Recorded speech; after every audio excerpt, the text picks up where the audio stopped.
estimated 500 purses are stolen in the United States. And over the weekend, the purse belonging to Homeland Security Secretary Kristi Noem was one of them.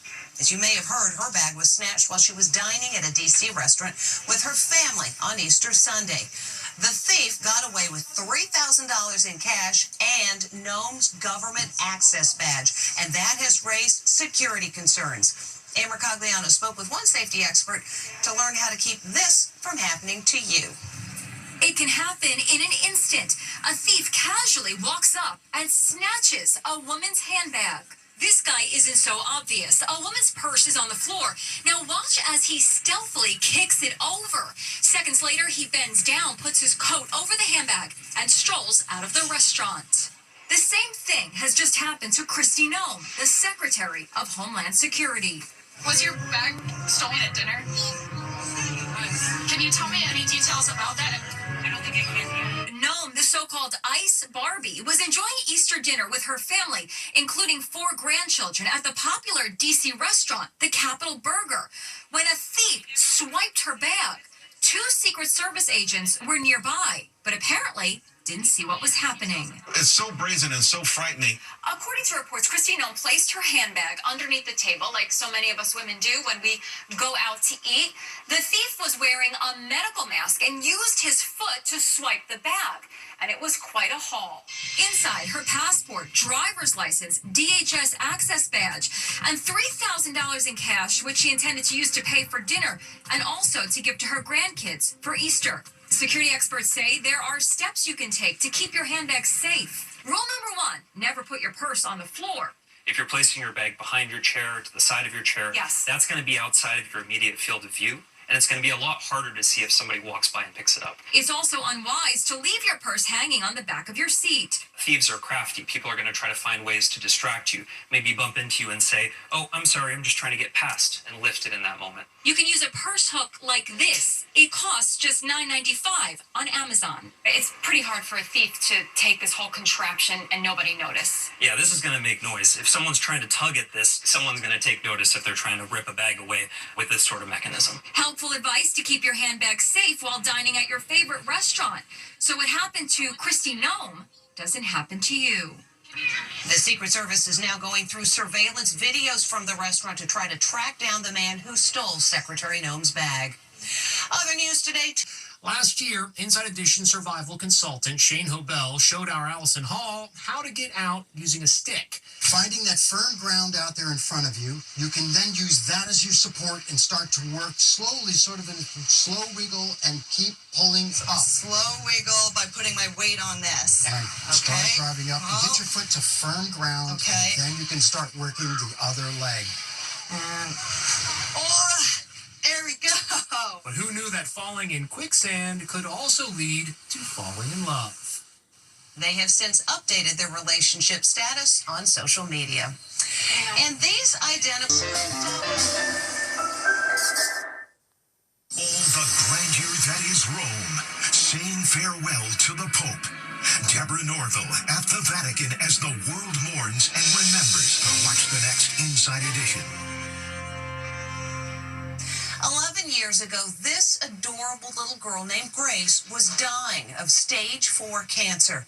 She and her family flew here to Rome to meet Pope Francis. And what do you know? Her cancer went into remission, and today she is doing great. Les Trent has a story that many believe is a true miracle. He was the Pope who loved kids.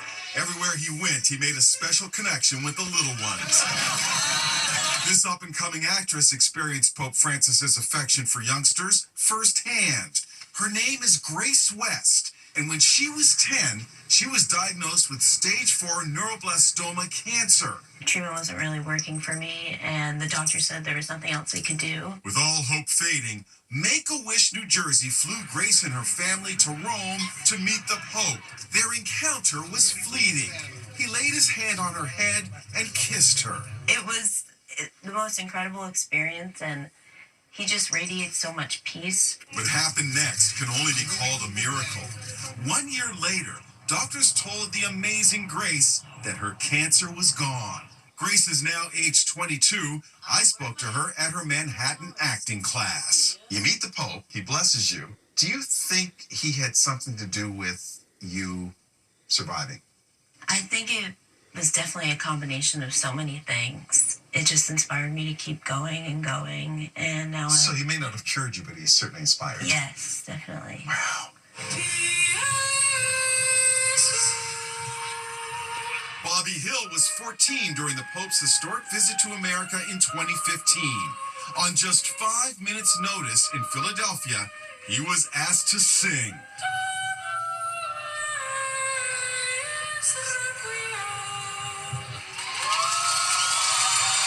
He met the Pope afterwards and was given a rosary with the Vatican seal on it.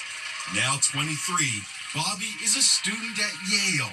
What I remember most is meeting the Pope and getting that gift from him and just being in his good aura that is so palpable when you're near him. This little guy also met the Pope. As Francis appeared before a vast audience at St. Peter's Square, a 6-year-old boy came out of nowhere to join him. A security guard tried to lure him away with candy, but the kid refused to go, sharing the stage with the Pope for more than 20 minutes.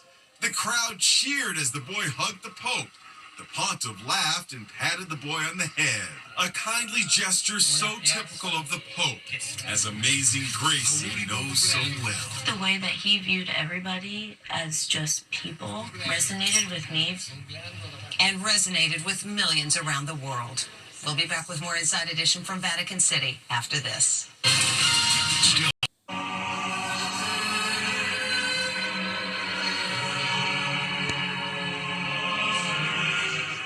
Today, 4 days from now, St. Peter's Square behind me will be filled with mourners attending Pope Francis's funeral. Until then, the faithful from around the world are here to pay their respects to the man who has been dubbed the People's Pope. A mass of humanity pays their last respects to Pope Francis. You can see the profound sadness in the eyes of mourners who've come to Rome from around the world to mourn as well as celebrate the life of the late pontiff. Francis was dubbed the People's Pope for the way he brought everyone together despite their differences, and he continues to do so even in death. Pope Francis's message was always one of compassion. A touch of mercy, he said, alters the world. That's Inside Edition from Vatican City. We'll see you again tomorrow.